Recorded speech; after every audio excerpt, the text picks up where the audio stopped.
আধার বাতিল হলে আধারের বিকল্প কার্ড দেবে রাজ্য সরকার, ঘোষণা মুখ্যমন্ত্রীর।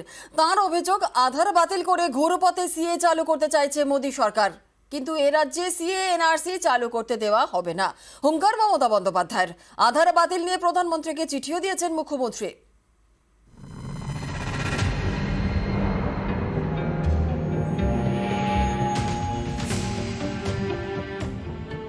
সামনে লোকসভা ভোট, তার আগে জেলায় জেলায় অনেকেরই আধার কার্ড বাতিল।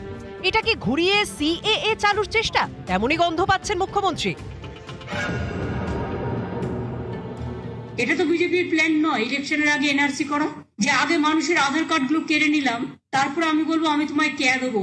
এটা gross violation of the other rules. প্ল্যানিংটা কি? ডিটেনশন ক্যাম্প তৈরি করা আসামের মতো। স্পেশালি অত্যাচার হচ্ছে তপশিলি এবং সংখ্যালঘুদের উপরে, সবচেয়ে বেশি মতুয়াদের উপর হচ্ছে। তাদের কার্ডগুলো ডিনোটিফাই করা হচ্ছে।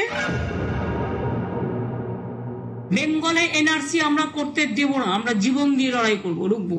2 বেঙ্গলে ডিটেনশন ক্যাম্প আমরা করতে দেব না। আমি গরিব মানুষকে বলবো, যদি আমারটা শুনে থাকেন, কোনো অসহায়তা বোধ করবেন না। আমরা আর একটা অল্টারনেটিভ কার্ড দেবো, বিকল্প কার্ড, যার ফলে আপনার নাগরিকত্ব রক্ষা হবে। আপনার রেশন কার্ড থেকে শুরু করে, লক্ষ্মীর ভান্ডার থেকে শুরু করে, খাদ্য সাথী থেকে শুরু করে, কাস্ট সার্টিফিকেট থেকে শুরু করে যত বেনিফিট আছে সব আপনার রক্ষা করা, এটা আমাদের কাজ। আমরা আপনাদের পাহাড়দার।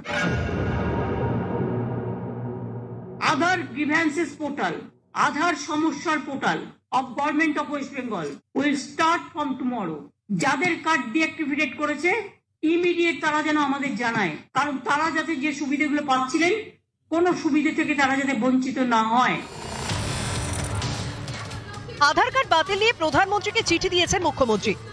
তিনি লেখেন, আধার কার্ড বাতিল হওয়ায় রাজ্যের প্রত্যেক নাগরিক আতঙ্কের মধ্যে রয়েছেন। আমি জানতে চাই, কোনো কারণ না দেখিয়ে আধার কার্ড বাতিল করা হলো কেন?